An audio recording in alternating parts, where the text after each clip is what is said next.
नमस्ते बेटियों, खुश रहिए। आई जी विन Muskan Kumari from the Department of Science and Technology, and I'm working here as an assistant professor in Jyoti Vidyapeeth Women's University and Faculty of Education and Mythology. So, just before starting today's session, I just want to recall something about the previous session that I have discussed about the big data, their characteristics, their advantage, disadvantage, their types, isn't it? And there are some important story of big data, which is basic behind your piece. So, in which we have discussed the velocity or variety, isn't it? Veracity, these all things I have discussed in that ones. But now today's I will discuss the Google file system, which is also takes the concept of your what big data. So this will help to you in easy understanding which big data concepts, and I'm just going to share the files to discuss the Google file system. Okay, so here is the your Google File System which I have discussed with you today. So what? Google File System is a scalable distributed system that is also known as the DFS, Distributed File System. Google File System is a scalable distributed file system created by the Google and developed to accommodate Google's expanding data processing requirements. What does this mean? Suppose this distributed file system means what? There is a network in which all the files are in the distributed forms. It means there is a particular spaces and the locations is given for a particular files. So if you talk about the Google file system, so Google file system is also placed on different locations, isn't it? Who will manage all the data of the Googles and contains the data of the Google, and which is accommodate the Google's expanding data processing requirements. Google file system also provides the fault tolerance, your reliability, scalability, availability, and performance to the large networks and connected nodes, whatever the nodes are connected with them. Google file system is made up of several storage systems built from the low-cost commodity hardware components, isn't it? It is optimized to accommodate the Google different data use and also storage the needs, such as whenever if you are using the search engines that will generate the huge amount of the data that must be stored in a particular files, that is Google file systems, and the Google file system capitalize on the strength of the self-serve while minimizing hardware's weakness also. So GFS is also known as Google FS or Google File System. So GFS is designed to accommodate the Google's large cluster requirements without uh, burning applications, without taking the burdens of any applications. You can also use a large clusters for the requirements. Files are stored in hierarchical directory identified by the path name. Where you have stored that files, they are following a directory path, isn't it? Path name. Metadata such as the name space and access control data and mapping the information is controlled by the master, which interacts it with the monitors also, and status update of each chunk server through the time heartbeat message. Chunk server is the sense what there is a big huge server, and you are distributing or segmented servers into the many parts, that is the chunk servers, isn't it?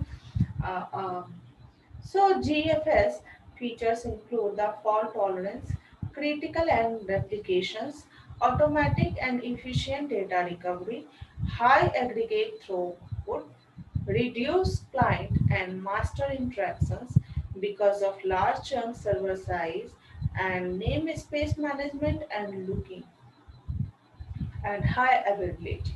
Now, if we talk about the largest GFS cluster that have more than 1,000 nodes and 300 terabyte disk storage capacity. This can be basically accessed by the hundreds of clients on a continuous basis. Okay. So now if we talk about the Google file system architecture, then what? Google organized the Google file system into the cluster form of computer, and a cluster is simply a network of computers. Each cluster might contain the hundreds and thousands of the machine. In a cluster, there might be hundreds and thousands of the machine. Within Google File System cluster, there are three kinds of the entities. One, the clients who is managing the data, a master server on which the data is going to be stored, and the chunk server. In the world GFS, Google File System, the term client refers to any entity that makes a file request, isn't it? And request can be ranged from the retrieving and manipulating the existing file. The request might be this type. They want to access that files or modify something on that files, manipulate that existing file to create a new file on the system.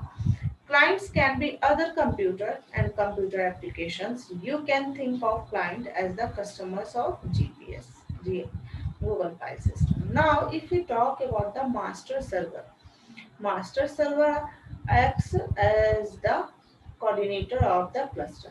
The master duty includes the maintaining the operating log, which keeps the track of all activities of the master's cluster.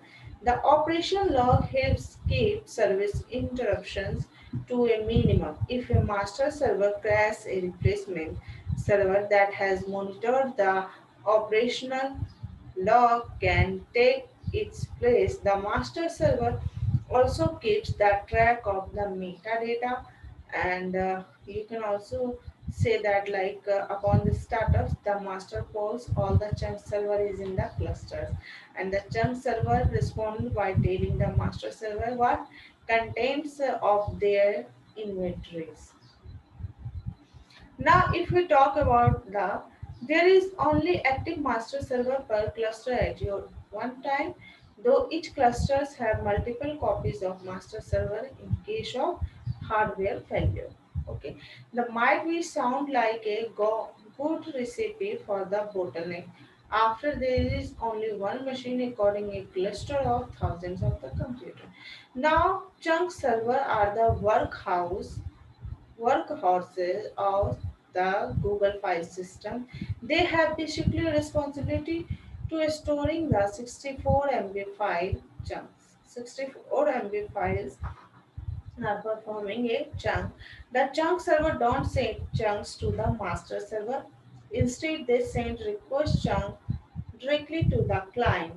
The Google file system copies every chunk multiple times and stores it on different chunk server. Each copy is called the replica. By default, the Google file system makes three replicas per chunk, but user can change the setting and make more or fewer replicas if desired. Now, if we talk about the uses of the Google file system, then you can easily say that the Google file system also follow the some standard flow, and a read request is simple. The client send a request to the master server to find out the more clients and find a particular file on the server or system. The server respond the locations of the primary replica, whatever you want to fetch that data and respective chunk. The primary replica holds a lease from the master server for the chunk is question. If no replica currently hold to lease, the master server designates a chunk as the primary, and it does this by accompanying the IP address of the clients to the address of the chunk server also containing the replicas. The master server choose the chunk server closer to the client. That chunk server's chunk become the primary, and the clients contact appropriate chunk server directly when sends a replica to the client. So this is basically all about that things. Here is the Google pipelines and mutations performing over that, and the garbage if doesn't work, the master server will identify affected replica that is known as the garbage, isn't it? So this section basically contains your what these sessions basically consider this all the things your Google file system, working of Google file system. In this we basically we have discussed the three things: clients, master server, and the chunk server. What is the difference between these three? There might be this possible. There might be some possibilities to arising of this question. What do you mean by the client, master server, and chunk server? Please explain this with an example, isn't it? So be prepared regarding these all the topics, and also read these topics and today's session from the different sources of the contents, isn't it?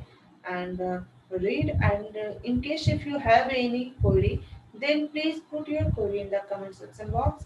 I will give reply in the next session to discuss your query. Okay, so this is all about the session. This session is going to be over. Okay, thank you.